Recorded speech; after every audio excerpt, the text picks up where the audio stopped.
జై శ్రీరామ్ జై శ్రీరామ్ జై శ్రీరామ్ 1 2 3 జై శ్రీరామ్ జై శ్రీరామ్ జై శ్రీరామ్ జై జై శ్రీరామ్ జై జై శ్రీరామ్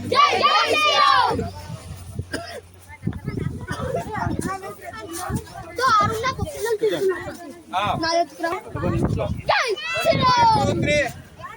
जय श्रीराम जय श्रीराम जय श्रीराम जय श्रीराम जय जय श्रीराम जय जय श्रीराम जय जय श्रीराम जय जय श्रीराम जय श्रीराम जय श्रीराम जय जय श्रीराम जय जय श्रीराम जय श्रीराम जय श्रीराम जय श्रीराम जय श्रीराम जय श्रीराम जय श्रीराम जय श्रीराम जय श्रीराम जय श्रीराम जय श्रीराम जय श्रीराम जय जय श्रीराम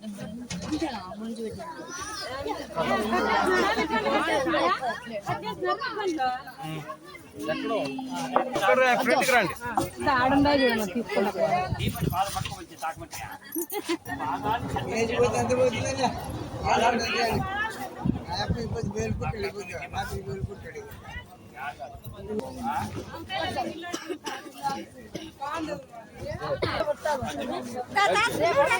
ఈరోజు పోతాం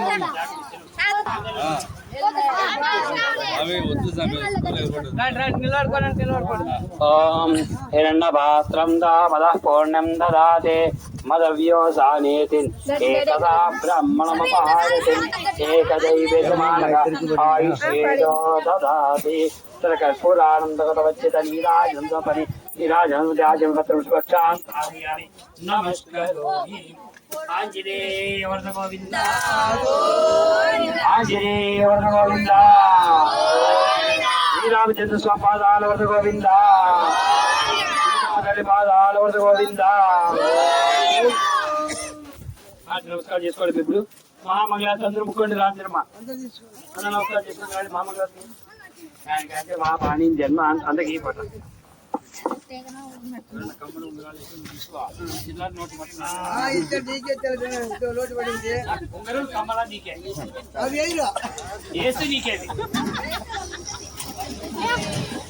దానికంటే మా పాణి జన్మ అంతర్గతాన్ని ప్రదక్షిణం పదే పదే ప్రదక్షిణం. ఈరోజు ఆంజనేయ స్వామి ప్రతిష్ట చేసినాం. ఎందుకంటే మా భార్యకు కళ్ళలోకి వచ్చి చెప్పినాడంట దేవుడు, ఎలాగైనా ఆంజనేయ స్వామి విగ్రహాన్ని ప్రతిష్ఠింప చేయాలి, ఎంత ఖర్చైనా కానీ వెనుకంజు వేయకూడదు, మన దగ్గర స్తోమత తక్కువగానే ఉన్నది, ఆయనను మన స్తోమతకు మించి గొప్పగా చేయాలని నాకు సలహా ఇచ్చింది. వెంటనే మా శ్రీమతి గారు చెప్పిన విధంగా నేను కూడా ఆలోచించాను. అవునండి, నిజమే కదా, మనం పుట్టినాం, ఏదో రోజు చస్తాం. ఉన్నప్పుడు మనము బతికిన బ్రతుకు ఏమిటి అని మనం ఆలోచించుకుంటే, మనము చేసిన గొప్ప పని ఏమిటి అని ఆలోచన వస్తే, మనము సంపాదించిన సంపద, మనము కూడబెట్టినటువంటి ఆస్తి, మన బ్యాంకు బ్యాలెన్సులు, మనము ఎత్తిపెట్టినటువంటి ధన ధాన్యము, ఇవి ఏవి శాశ్వతం కాదు. ఇది మీరు కూడా నిజమే అంటారు, ఈ వీడియో చూస్తున్న వాళ్ళు కూడా. నిజమే కదా? అవును. ఇక్కడ ఈ ఆంజనేయ స్వామి విగ్రహాన్ని నేను ఎప్పుడైతే ప్రతిష్ఠింప చేయాలని నిర్ణయించుకున్నామో, నాకు ఆ రోజే దేవుని ఆజ్ఞానుసారము చేయాలని నిర్ణయం తీసుకోవడం జరిగినది. నేను మా శ్రీమతి గారు ఏకాభిప్రాయంతో ఏక నిర్ణయముతో ఈ నిర్ణయాన్ని తీసుకోవడం జరిగినది. ఎందుకంటే ఒక్కసారి బాగా వినండి, నా మాటలు మీకు అర్థం అయ్యేలాగా నేను చెప్తాను. అవును, మనము సంపాదించిన ఆస్తిపాస్తులు ఏవీ మన వెంట రావు. కొన్ని రోజులకు మనము కనుమరుగు అయ్యే రోజు వస్తుంది. కానీ ఈ ఆంజనేయ స్వామి దగ్గర మొట్టమొదటిసారిగా ఈ విగ్రహ ఆరాధనలో పాల్గొన్నందుకు గాను నాకు మితిమీరమైన ఆనందము, సంతోషాన్ని ఇస్తుంది. అవునండి, ఈ విగ్రహాన్ని ఎవ్వరూ ఏమీ చేయలేరు. ఎన్నో సమస్యలు, ఎన్నో కష్టాలు వచ్చిన ఈ విగ్రహము, ఈ ఆంజనేయ స్వామి ఇక్కడే ఉంటాడు. నేను, మేము, మనము మరుగైపోయిన, కంటికి కనిపించిన పోయిన ఈ ఆంజనేయ స్వామి విగ్రహం ఇలాగే ఉంటుంది. అవును, మొట్టమొదటిసారిగా ఈ విగ్రహాన్ని ఎవరు ప్రతిష్ఠింప చేసినారు, ఎవరు ఈ దేవుని కొరకు కష్టాలు పడ్డారు, ఎవరు ఈ దేవుని కొరకు ఆరాటపడ్డారు అన్న విషయము చరిత్రలో నిలిచిపోతుంది. ఈ చరిత్ర కొరకి ప్రతి ఒక్కరూ నాలాగా చేయాలని నేను కోరుకుంటున్నాను. ఆస్తులు ఉంటాయి, పోతాయి. ధనధాన్యము, బంగారు, కనక వస్తు రూపేణ అన్నీ వస్తాయి, పోతాయి. కానీ ఈ ఆంజనేయ స్వామి దగ్గర చేసినటువంటి ఈ గొప్ప పని ఎప్పటికీ శాశ్వతంగా ఉండిపోగలుగుతుంది. నిజమే కదా? చూడండి, నేనే ఇక్కడ నిలబడిండేది. గుమ్మడికాయ తీసుకొని ఆ గుమ్మడికాయ మీద కర్పూరాన్ని వెలిగించి ఇలా దిష్టి తీసి 3 రౌండ్లు తీసి ఇలా తిప్పి పైకి కిందికి 3 సార్లు అని ఈ జ్యోతిని, ఈ గుమ్మడికాయని ఇలాగే ఈ ఆంజనేయ స్వామి విగ్రహం ఎదురుగా తీసుకెళ్ళి అక్కడ కనపడుతున్నదే రోడ్డు, అక్కడిక వెళ్ళి అద్దో వెనకల ఆంజనేయ స్వామి మాల వేసుకున్న స్వామివారు కూడా వస్తున్నాడు సూచనలు ఇవ్వడానికి నాకు. ఆ వెలిగేటువంటి కర్పూరాన్ని అలాగే ఉంచి కిందకి వేసిన తర్వాత అలా కొట్టానండి, పగిలిపోయింది. ఈ గుమ్మడికాయని దిష్టి గుమ్మడికాయ అంటారంట. ఇలా ఈ ఆంజనేయ స్వామికి దిష్టి తీసిన తర్వాత 2 ఒప్పులుగా తీసుకెళ్ళాను. కుడివైపున ఒక భాగము, ఎడమవైపున ఒక భాగాన్ని ఉంచినాను. ఇలా చేయాలని నాకు తెలియదు. ఇక్కడ ఈ పూజారి స్వామి గారు నాకు సూచన ఇచ్చారు. ఈ దృశ్యం ఎంతో ఆనందాన్ని ఇస్తుంది కదా చూసే మీకు కూడా అనిపిస్తుంది కదా, ఇలా ఎక్కడో ఒక చోట మీకు నచ్చిన చోట ఒక విగ్రహాన్ని ప్రతిష్ఠింప చేయాలని. అవును, తరతరాలుగా నిలబడిపోయేటువంటి మనము చేసిన గొప్ప పని ఈ విగ్రహ ప్రతిష్ఠ. ఈ విగ్రహాన్ని ఎవరూ తాకలేరు, మన చరిత్ర తుడపలేరు. అందుకే ఇంత గొప్ప పని చేయాలని సంకల్ప బలముతో, ఏక దృష్టితో అనుకూలము కాకపోయినా, ధనము మా దగ్గర కొంతే ఉన్నా, ముందడుగు వేసి ఏ ఒక్కరి దగ్గర కూడా ఇప్పటి వరకు, ఈ క్షణము వరకు ₹1 కూడా చందా తీసుకోలేదండి. నిజమండి, చందా ఎలా అడగాలో కూడా మాకు తెలియదండి. మా దగ్గర ఉన్న డబ్బుతో మేము ఖర్చు పెట్టుకోవాలనుకున్నాం. ఆ తర్వాత దేవుడు ఏ దారి చూపిస్తే ఆ దారిలో నడుద్దాములే అనుకున్నాం. ఎంత చెట్టుకు అంత గాలి అన్నట్లు మా దగ్గర ఉన్న డబ్బుతోనే, అంటే మా చేతిలో చిల్లిగవ్వలేదు, అప్పో సప్పో చేసి మేమనుకున్న పని నెరవేర్చగలగాలనుకున్నాం. నిజమే కదండి. ఎంత చెట్టుకు అంత గాలి అన్నట్లు ఎవరికి తగిన డబ్బు వాళ్ళు ఒక సాంప్రదాయమైన పండుగ కోసం ఖర్చు పెట్టుకోగలిగితే అందులో సంతోషం ఎక్కువ కదా. అందుకే మా దగ్గర ఉన్న డబ్బు కంటే ఎక్కువ మోతాదులో కొంత అప్పు చేసి ఈ రోజుకయ్యే ఖర్చు అంతా మేమే భరించాలనుకున్నాం. అవునండి, వందలాది మంది జనంకు, వందలాది మంది భక్తులకు భోజన వసతి కల్పించాలనుకున్నాం. 42 రోజుల పాటు నియమ నిష్టలతో, భక్తి శ్రద్ధలతో, ఓపికతో, ఓర్పుతో ఈ దేవుని పరిసరాలను శుభ్రపరచుకొని, ఈ దేవుని పరిసరాలను అందంగా తీర్చిదిద్దాలని కంప చెట్లు, రాళ్ళు, రప్పలు ఉంటే వాటినన్నింటిని తొలగించి ఇలా అరుగు కట్టి ఎన్నో కష్టాలకు ఓర్చుకొని ఈ శుభ దినము రోజు, ఈ శుభ గడియ కోసం ఎదురు చూశాం. రానే వచ్చినది.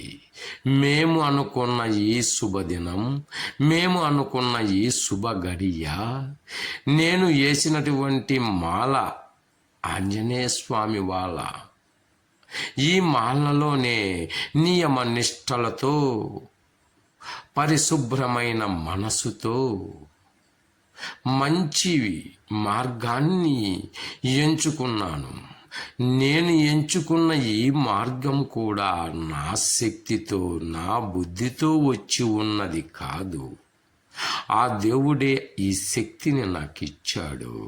ఆ దేవుడే నాకు ఈ పని చేయమని ముందుకు నడిపించగలిగినాడు.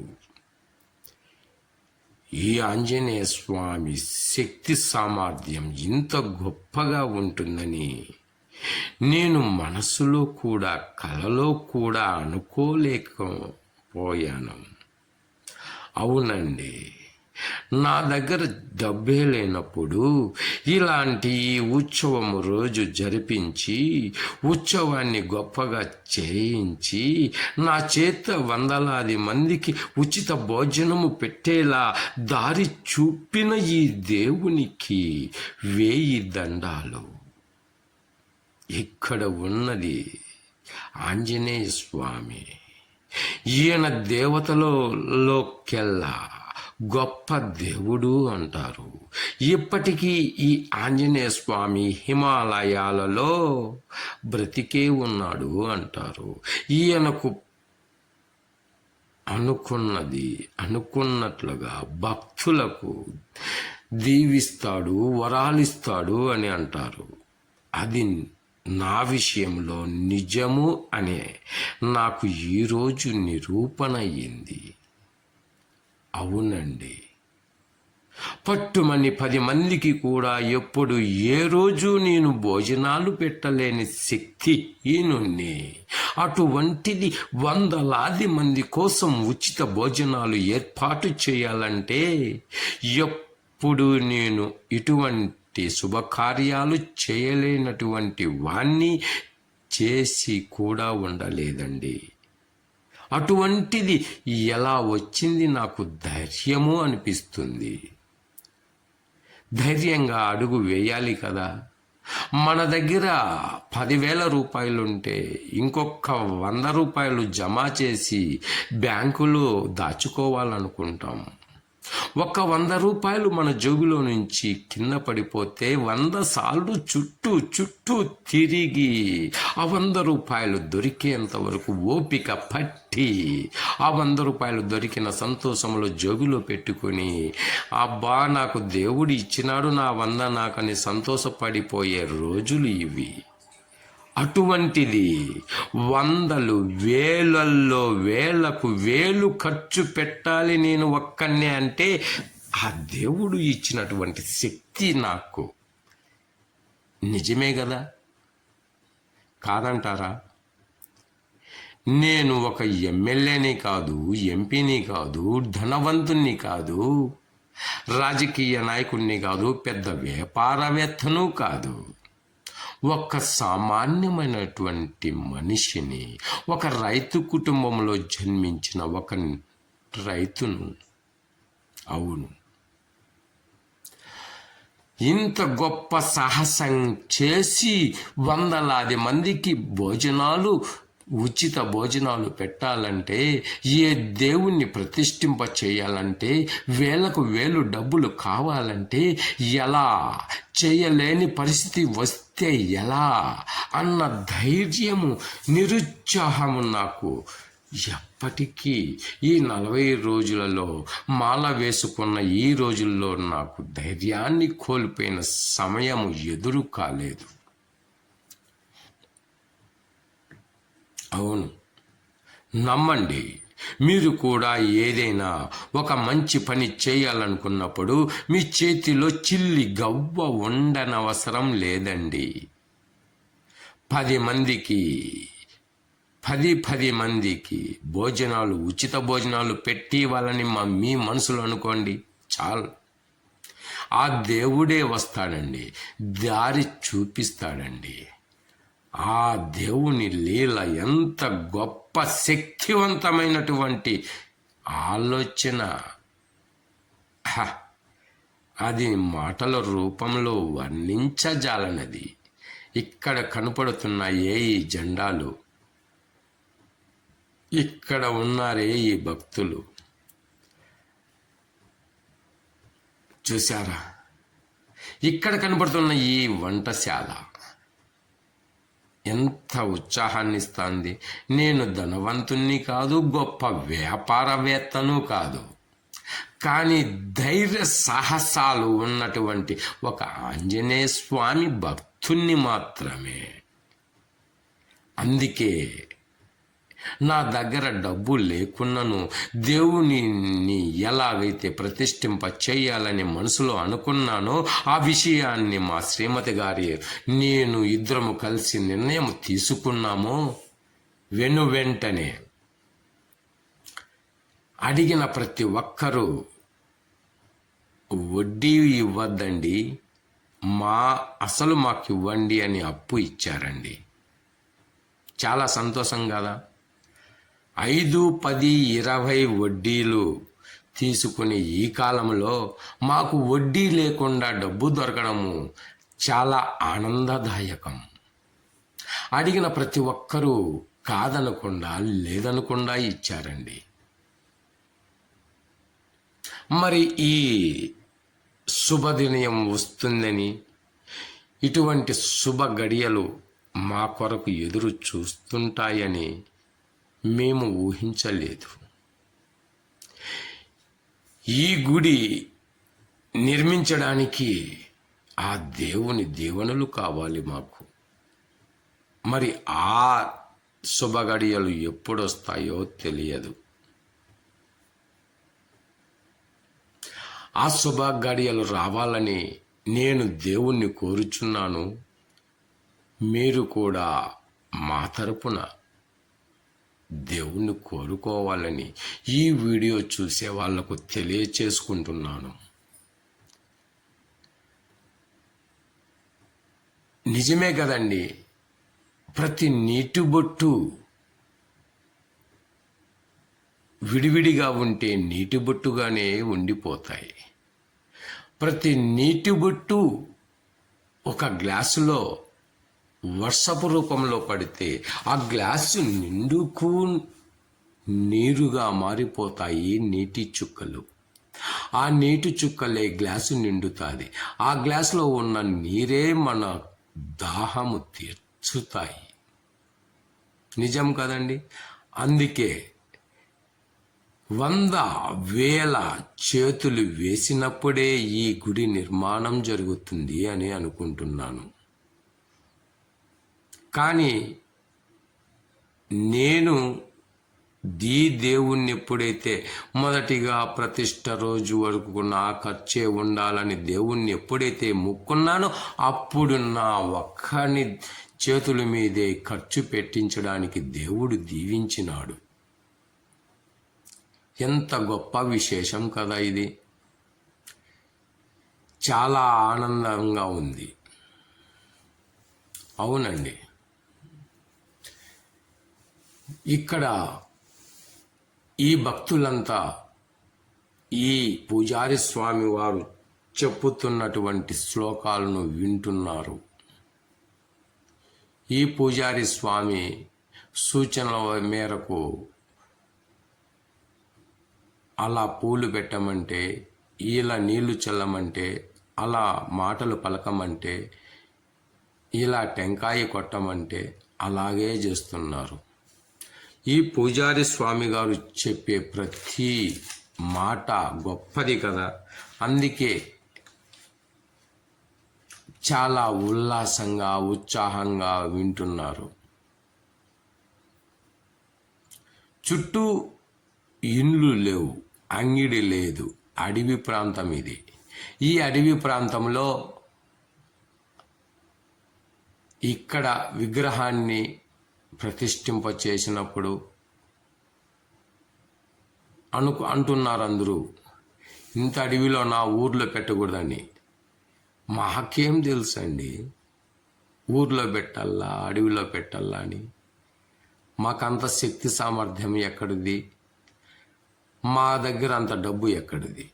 దేవుడు చెప్పాడు, దేవుడు నిర్ణయించాడు, దేవుడు కోరుకున్నాడు, దేవుడు రమ్మన్నాడు, ఇక్కడే ప్రతిష్ఠ చెయ్యమన్నాడు. మేమందరము ఇక్కడికే వచ్చాం. మనం అనుకుంటే జరుగుతాయా? ఇంతటి పుణ్యకార్యాన్ని ఈ స్థలంలోనే చేయాలని ఆ దేవుని ఆజ్ఞ ఉన్నప్పుడు, శివుని ఆజ్ఞ లేనిది చీమ కూడా కుట్టదు అంటారు. మరి ఆ శివుని ఆజ్ఞ ప్రకారం ఇక్కడ ఈ అడవి ప్రాంతమైనా కానీ ఇక్కడే ఈ విగ్రహ ప్రతిష్ఠ జరుగుచున్నది. అందుకు మేము కార్యకర్తలము మాత్రమే. ఆ దేవుని ఆజ్ఞానుసారం మాత్రమే మేము నడుచుకొనుచున్నాం. స్వామి చెప్తుంటే నేను మంత్రాలు చదువుతున్నాను. చేతులు ఇలా కట్టుకొని ఆయన చెప్పిన విధంగా శ్లోకాలు చెప్పుచున్నాను కదా. ఎంత సంతోషమైనటువంటి సందర్భం కదా ఇది. మరొక రోజు రాదు ఇటువంటి రోజు. ఎన్నెన్ని జన్మల పుణ్యమో ఈ దేవుని విగ్రహ ప్రతిష్ఠ రోజు ఈ సమయానికి ఈ గడియకు నన్ను ఇలా కూర్చొనపెట్టినాడు. ఆ శివుడే ఈ ఆంజనేయ స్వామిని పూజించమన్నాడు. ఈ ఆంజనేయ స్వామి ఆజ్ఞానుసారం నేను నడుచుకుంటున్నాను. నడిపించేవాడు ఈ దేవుడు, నడిచేటివాడే ఈ భక్తుడు.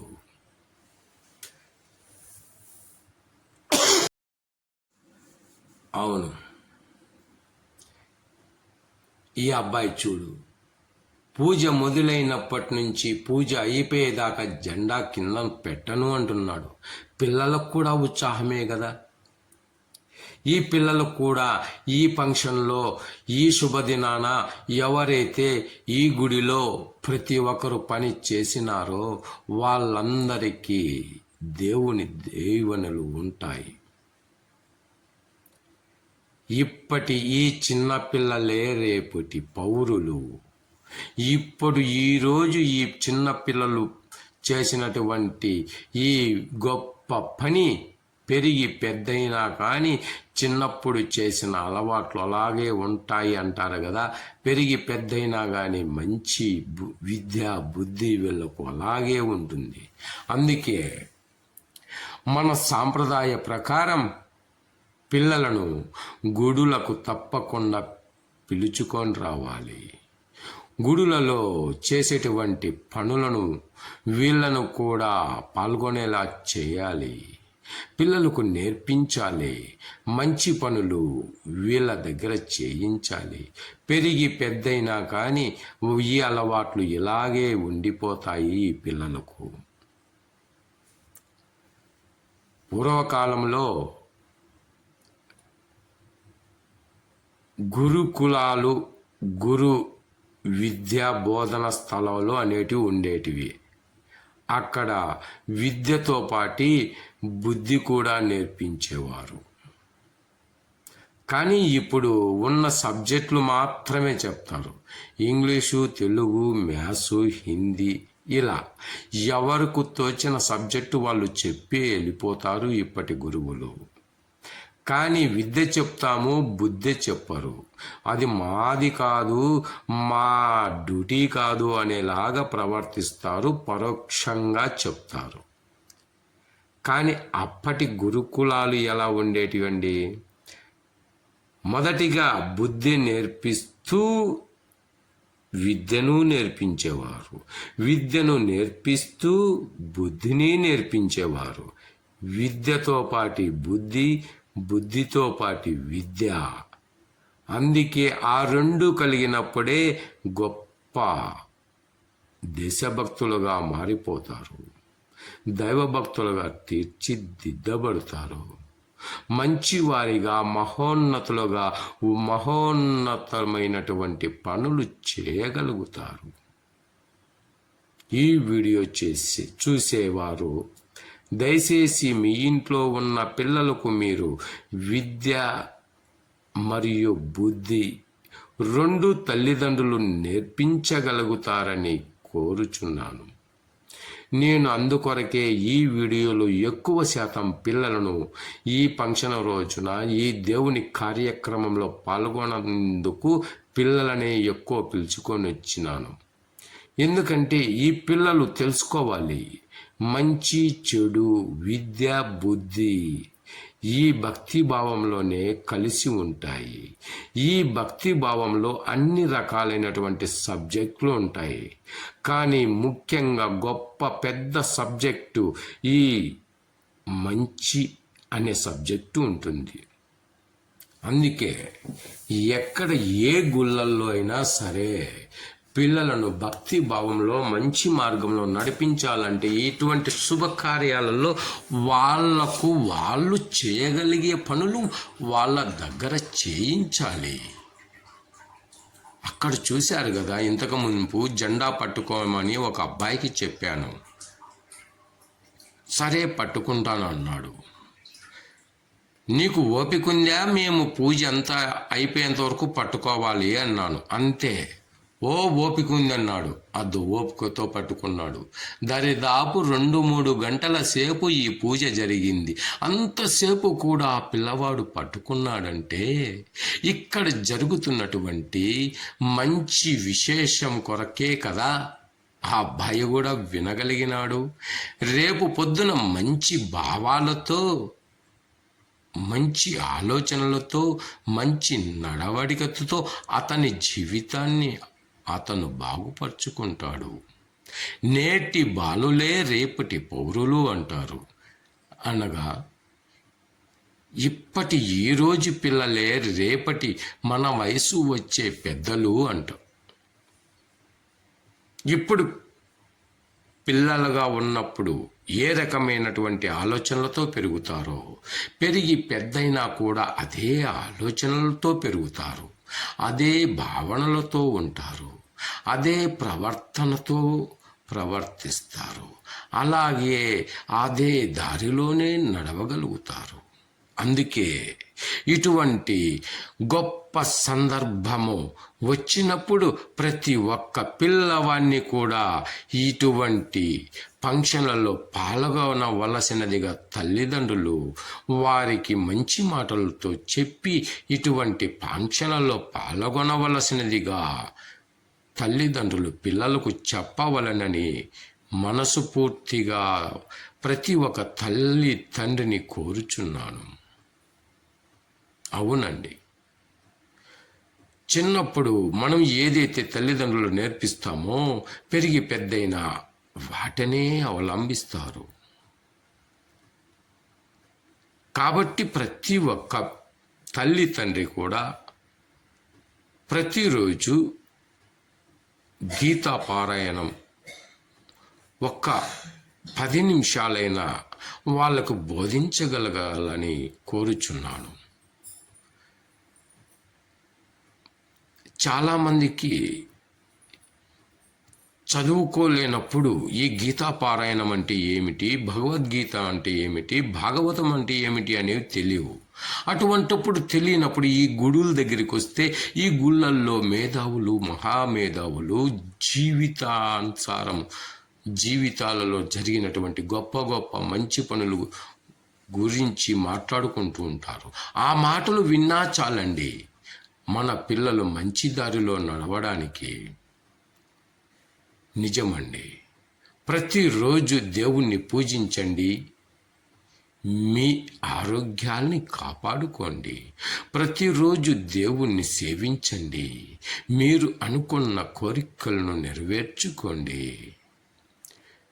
మీరు, మీ పిల్లలు, మీ కుటుంబ సభ్యులు ఆరోగ్యంగా, ఆనందంగా, సంతోషంగా అనుకున్న పని నెరవేరగలగాలి అంటే మాత్రం దేవుని గుళ్ళకు తప్పకుండా వెళ్ళండి.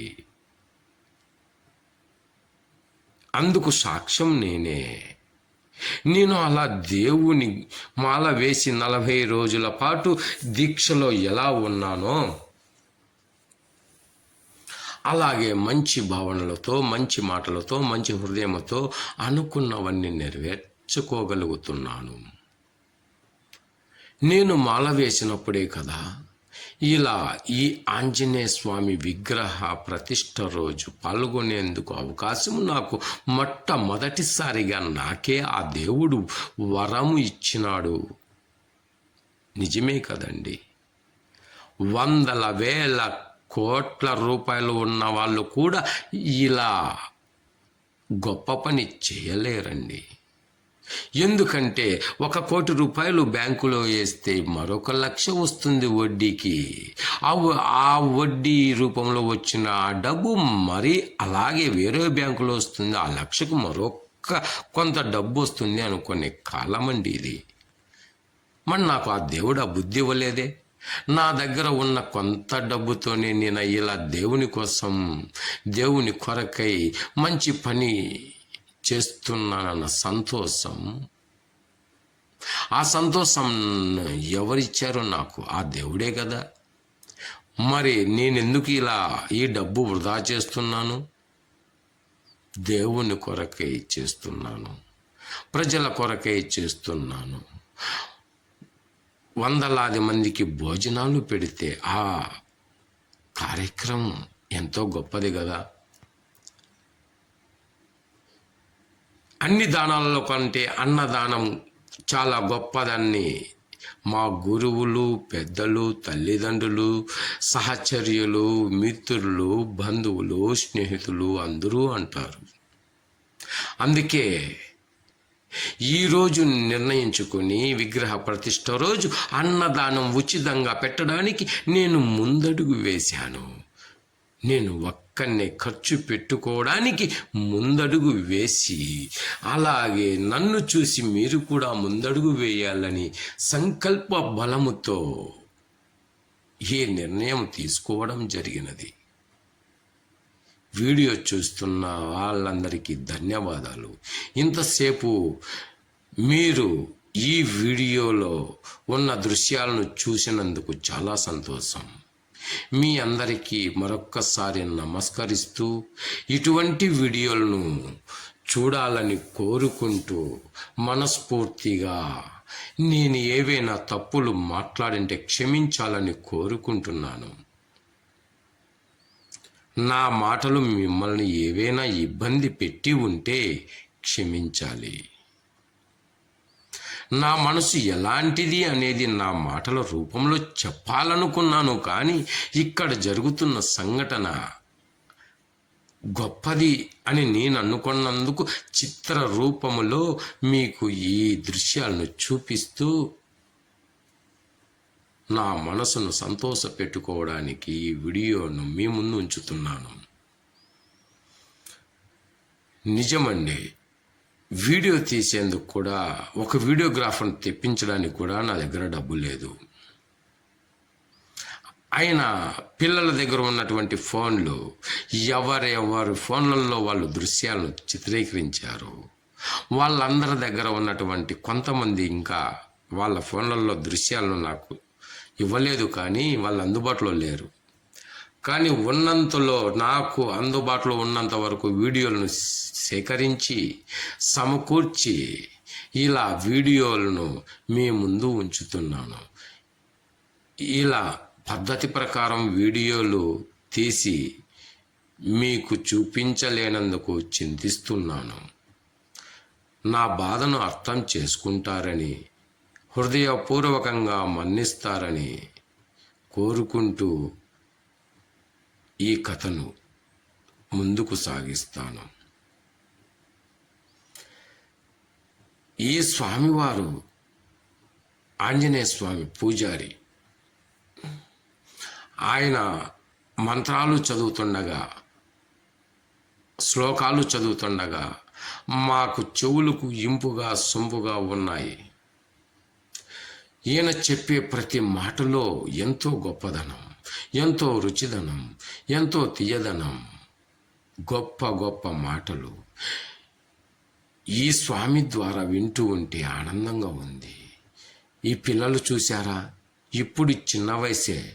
నా వయసు వచ్చే సమయానికి వీళ్ళు కూడా ఇలాంటి మంచి పనులు చేయాలని ఆలోచన వస్తుంది, రావాలి అని నా కోరిక ఉన్నందునే ఇలా నా సొంత డబ్బు ఖర్చు పెట్టి ఈ వస్త్రాలన్నీ కొనకొచ్చి, ఈ కండువాలన్నీ తీసుకొచ్చి అప్పు చేసిన డబ్బుతో ఇలా వీళ్లకు ఒక్కొక్కరికి ఒక్కటి ఉచితంగా ఇస్తున్నాను. వాళ్ళు అడగలేదు, నువ్వెందుకు ఇస్తున్నావు అన్నదండి. నేను ఒక మంచి పని చేస్తున్నాను, మీరు కూడా చెయ్యండి అని మాత్రం చెప్పగలుగుతాను. అవును, మన హిందూ సాంప్రదాయాన్ని మనం కాపాడుకుందాం. హిందూ గడ్డ మీద పుట్టినాం, హిందువుగా పెరిగినాం, హిందువుగా మరణిస్తాం. కానీ చేసే పని హిందువు ఎటువంటి పని చేస్తాడు అనేందుకే నేను చేసిన ఈ గొప్ప పని. 100 మందికి ఉచిత భోజనాలు ఈ రోజులో పెట్టగలిగినానంటే నేనేమి ధనవంతుని కాదే. కానీ బుద్ధి గొప్పది, నా బుద్ధి చాలా గొప్పది అనే ఆలోచనతో నేను ఉన్నందుకు మీరు కూడా నా దారిలో నడచమని చెప్పేందుకే ఇంత నేను ఖర్చు పెట్టుకున్నాను. అవునండి, మీరు కూడా నా దారిలో నడచండి. నేను గొప్పవాణ్ణి అని చెప్పను, దేవుడి చెప్పాడు నాకు ఈ దారిలో నడచమని. నేను మీకు చెప్పుతున్నాను, ఆ దేవుడు నా దగ్గర నా మాటల రూపంలో మీకు తెలియచేయమన్నాడు కాబట్టి తెలియచేస్తున్నాను. చూశారా పిల్లల ఆనందాన్ని? పిల్లలు ఎక్కడ సంతోషపడలేదు, ఇక్కడే సంతోషపడుతున్నాము. ఇంత ఆనందాన్ని, ఇంత సంతోషాన్ని ఎప్పుడు మా తల్లిదండ్రులు కూడా చూపించలేదు, ఏ ఫంక్షన్లో ఇంత ఆనందాన్ని చూడలేదు అంటున్నారు. ఆ పిల్లల నోటి నుంచి వచ్చిన ఆ వాక్యాలు విన్నప్పుడు ఆంజనేయ స్వామి కంటే గొప్ప బలవంతుని కావాలి నేను ఇలా మంచి పనులు చేసే వాటిలో అనుకున్నాను. అందుకేనే ఆంజనేయ స్వామి మాల వేశాను. ఆయనకి ఎంత శక్తి ఉందో అంత శక్తి నాకు ఇవ్వాలి అని మాత్రం కరాఖండిగా ఆ దేవుణ్ణి అడుగుతాను. నీ అంత శక్తి నాకు ఇచ్చిన నాడు నేను వందలాది మందికి ఉచిత భోజనం ఏర్పాటు చేయాలని నా మనసులో అనుకుంటున్నాను. అటువంటి అవకాశాన్ని నాకు ఇవ్వు స్వామి, నీకున్న శక్తిలో కొంత నాకు ప్రసాదించు స్వామి అని మాత్రం కోరుచున్నాను. డబ్బు లేని ఈ సందర్భంలో కూడా ఇంత వందలాది మందికి భోజనాలు సమకూర్చగలిగే శక్తి మరి నాకు ఎక్కడి నుంచి వచ్చిందండి? ఈ ఆంజనేయ స్వామి ద్వారే కదా. ఈ మాల వేసినప్పుడులే కదా. ఈ మాల వేయకుండా ఉంటే నాకు ఇంత గొప్ప ఆలోచన ఎక్కడి నుంచి వస్తుందండి? రాదు కదా, నిజమే కదా. అందుకే నాకు నేను అనుకున్న పని నేను నెరవేర్చుకోగలిగినానంటే ఆ దేవుడేనయ్యా, ఆ దేవుని ఆజ్ఞేనయ్యా. ఆ దేవుడు లేని పక్షంలో, ఆ దేవుని ఆజ్ఞ ఇవ్వకుంటే నేను ఇంత గొప్ప పని చేసేవంటి వాడిని చేయలేను కదా. అందుకే మీరు కూడా నాలాగా ఆంజనేయ స్వామిని ఏ కష్టం వచ్చినా అడగండి, ఆయన తీర్చగలుగుతాడు. మీరు నమ్మండి, ఆంజనేయ స్వామిని కొలవండి, ఆంజనేయ స్వామి దీవెనలను తీసుకోండి. మీరు అనుకున్న పనులన్నీ అనుకున్నట్లుగానే నెరవేరుతాయి. ఇది నా స్వంత అనుభవంతో చెప్పుతున్న విషయం. జై హనుమాన్, జై జై హనుమాన్, జై వీరాంజనేయ, జై ఆంజనేయ, జై జై ఆంజనేయ.